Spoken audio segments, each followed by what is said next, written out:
Saya mau tanya, pintar gak kalian? Pilih A atau B. Hujan turun A dari langit, B dari awan. Dari mana? Dari awan. Coba naik pesawat. Pesawat itu selalu terbang di ketinggian di atas awan. Makanya gak kehujanan. Pesawat itu baru kehujanan kalau mau landing atau mau take off. Pernah naik pesawat kan? Ya perhatikan. Makanya di Quran banyak sekali, aku turunkan hujan dari langit. Nah yang kalian maksud langit, awan gitu.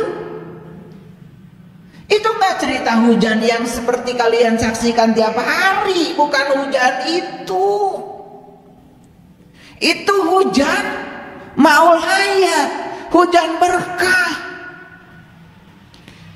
Ketika bumi ini, bumi ini sudah dihujani dari langit sini, nih sang langit.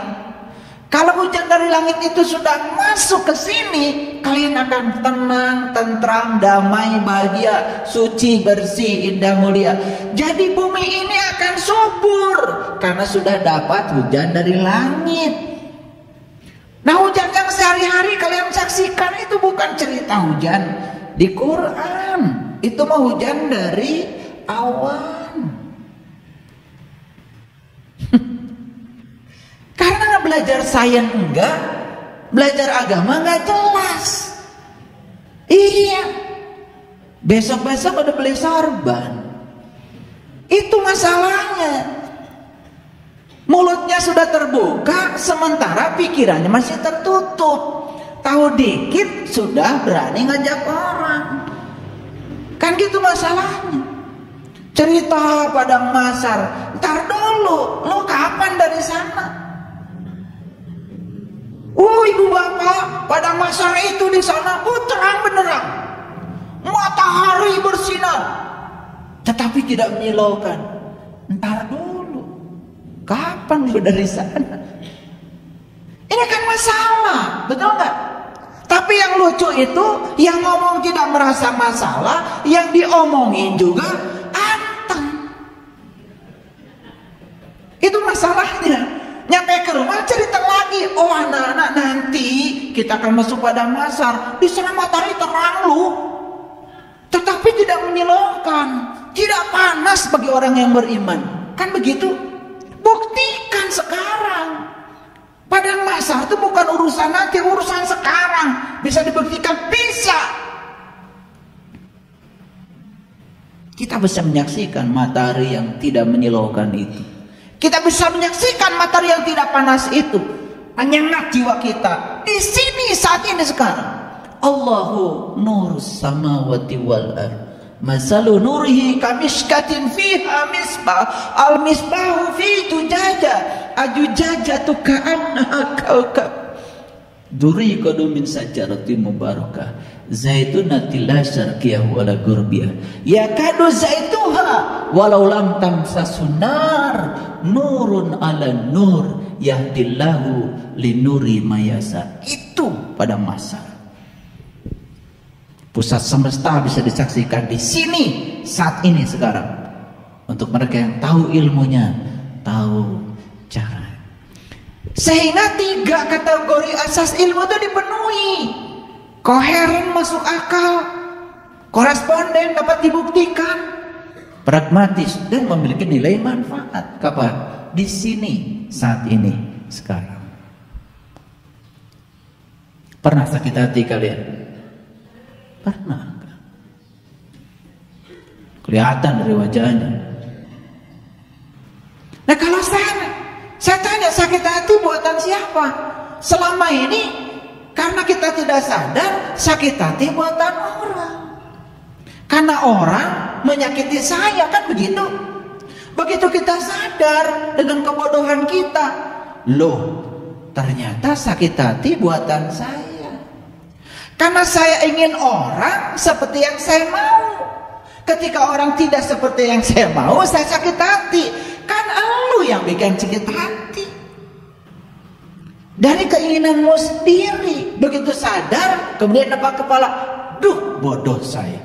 Mulai sekarang saya tidak mau keinginan apapun pada orang.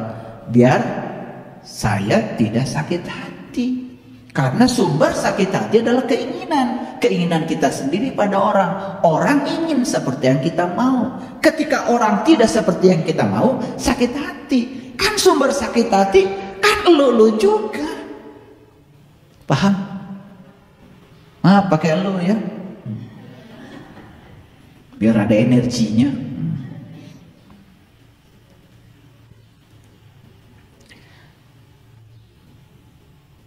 Saat kita mengetahui kebodohan kita tertawa. Contoh, saya dari dulu ngaku orang beriman. Ngaku kan? Saya dari dulu ngaku orang Islam. Dari dulu kan? Pernah nanya enggak?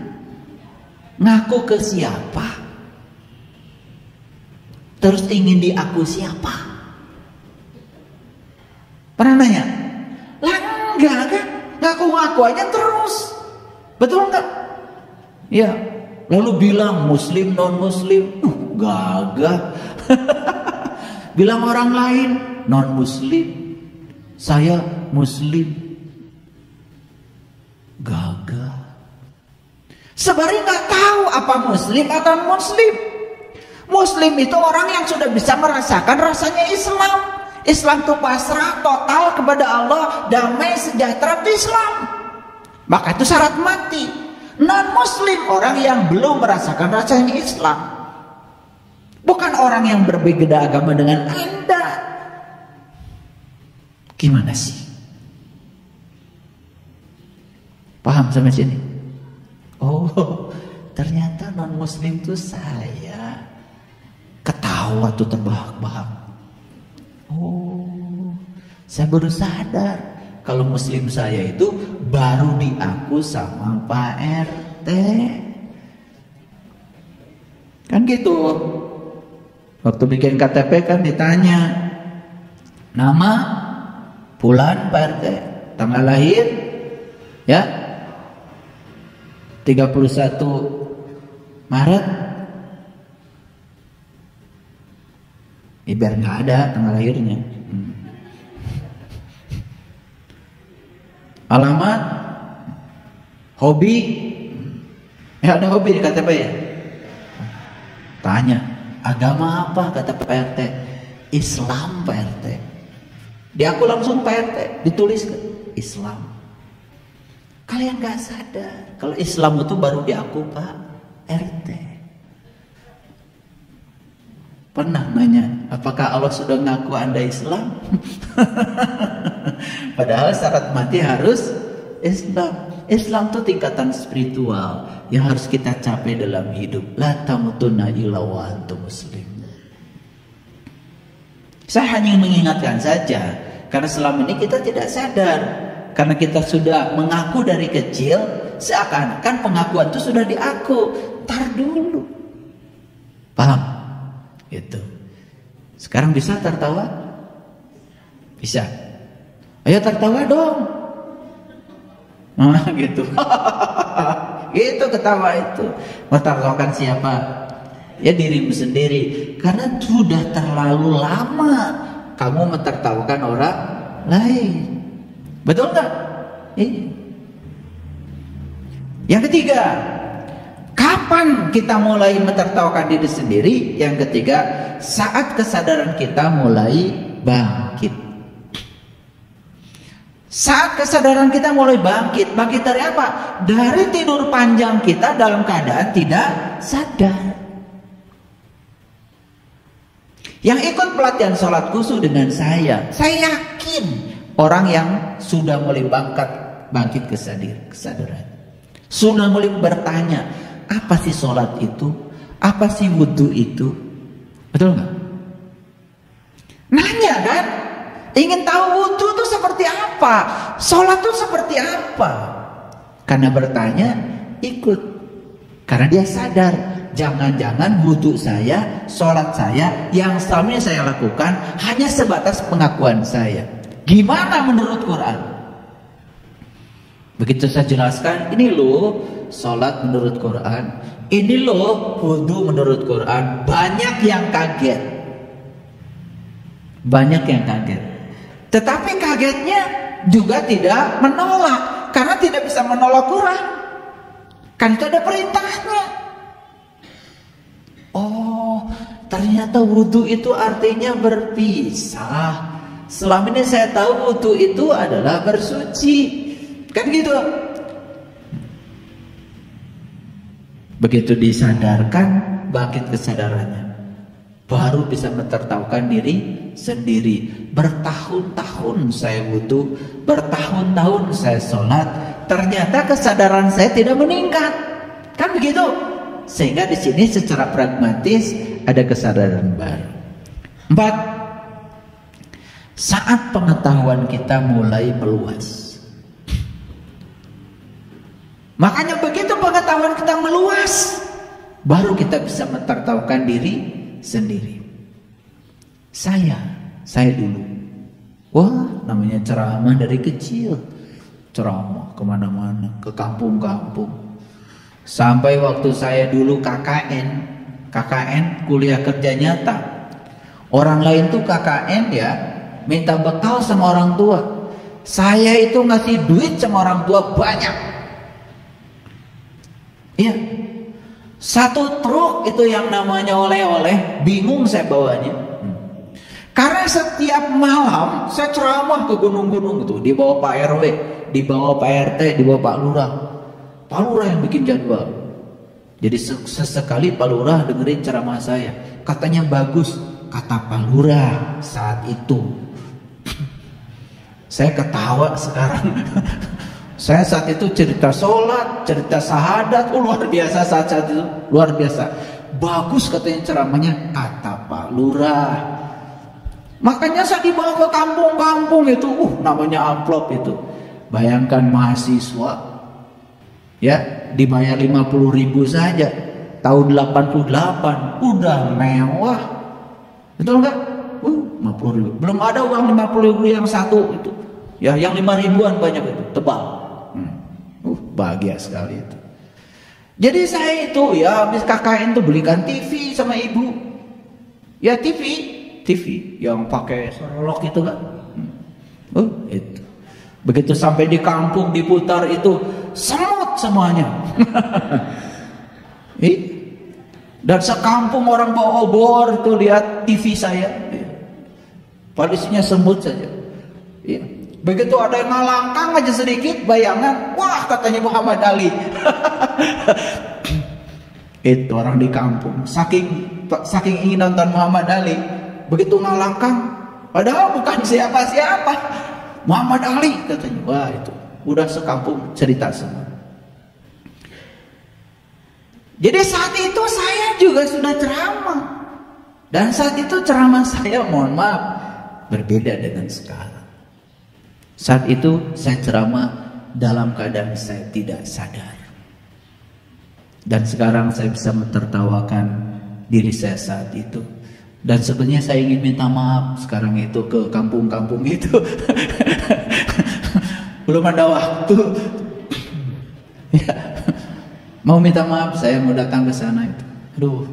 Tapi saya lupa lagi kampung mana saja yang sudah saya datangi waktu itu. Ya, cerita surga saya, cerita neraka. Padahal saya juga nggak tahu surga neraka itu apa saat itu. Itu luar biasa. Jadi saya itu pernah nekat seperti itu. Dulu. Ya. Itulah. Jadi ketika pengetahuan meluas, maka kita bisa menertawakan diri sendiri. Yang kelima, saat kita bisa melihat Allah dengan cinta kasihnya pada hal yang kita benci. Jadi kemarin di pertemuan awal di kelas holistik, di camp holistik, kan di camp holistik itu jelas ya, yang datang ke sana orang sakit, yang ingin sembuh dari sakitnya. Di pertemuan pertama saya bicara begini, kenapa kalian bisa bertemu saya? Belum ada jawaban. Saya kasih pertanyaan lebih rinci lagi, bukankah kalian bertemu dengan saya karena kalian sakit mulai manggut-manggut? Ya, katanya ayah. Dan kalau kalian tidak sakit, kalian gak ketemu saya, bukan? Ya, ayah. Apakah sakit itu kalian benci atau kalian harapkan kehadirannya? Benci, ayah. Bukankah kalian benci yang membuat kalian ketemu saya? Mulai pada cemberut-cemberut. Dipikir-pikir, ya juga. Ya kan? Ya. Akhirnya sampai sesi terakhir beliau mengatakan, ayah, kalau saya tidak cancer, kalau saya tidak sakit, kalau saya tidak stroke, saya tidak ketemu ayah. Dan sekarang saya melihat sakit yang diberikan Tuhan adalah cinta kasih Tuhan yang luar biasa bagi saya. Dan semua tertawa mentertawakan kebodohannya sendiri. Jadi ini saya tulis itu dari pengalaman kemarin. Saya ngasih camp holistik. Dan begitu dia melihat sakit itu cinta kasih Tuhan, apa yang terjadi? Banyak kesaksian selama seminggu. Ada sahabat kita dari keyakinan lain mengatakan pada saya bertemu dengan Tuhan Yesus. Dan saya bertemu dengan Tuhan, saya merasakan Tuhan bicara kepada saya. Apa yang dibicarakan? Yang dibicarakan ini, dia mengalami kanker di paru-paru.